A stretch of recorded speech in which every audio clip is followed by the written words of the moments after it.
নিৰ্বাচনৰ সময়ত আমাৰ পঞ্চায়ত নিৰ্বাচনৰ সময়ত ডিউটিৰ সময়ত যদি কোনো লোক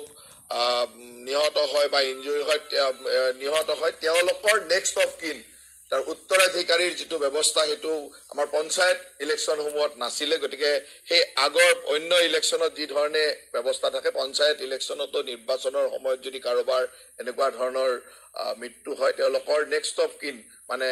প্ৰকৃত উত্তৰাধিকাৰী কেইজনে সেই ধৰণৰ অন্য নিৰ্বাচনত যেনেদৰে পায় সেই কেন্দ্ৰ চৰকাৰৰ বা ষ্টেট ইলেকশ্যনৰ নিৰ্বাচনসমূহতো যেনেদৰে পায় সেই একে হাৰতে দিয়াৰ এক সিদ্ধান্ত গ্ৰহণ কৰে মানে যোনে দায়িত্বত পাব সেইটো চৰকাৰী কৰ্মচাৰী হ'বই আৰু আজিৰ কেবিনেটে আৰু এটা সিদ্ধান্ত লৈছে যে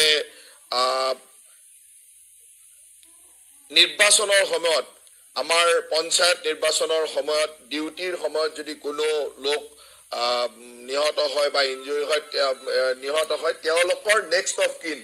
তাৰ উত্তৰাধিকাৰীৰ যিটো ব্যৱস্থা সেইটো আমাৰ পঞ্চায়ত ইলেকশ্যনসমূহত নাছিলে গতিকে সেই আগৰ অন্য ইলেকশ্যনত যি ধৰণে ব্যৱস্থা থাকে পঞ্চায়ত ইলেকশ্যনতো নিৰ্বাচনৰ সময়ত যদি কাৰোবাৰ এনেকুৱা ধৰণৰ মৃত্যু হয় তেওঁলোকৰ নেক্সট অফ কিন মানে প্ৰকৃত উত্তৰাধিকাৰী কেইজনে সেই ধৰণৰ অন্য নিৰ্বাচনত যেনেদৰে পায় সেই কেন্দ্ৰ চৰকাৰৰ বা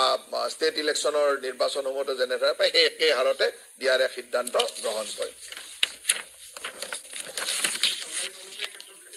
মানে যোনে দায়িত্বত পাব সেইটো চৰকাৰী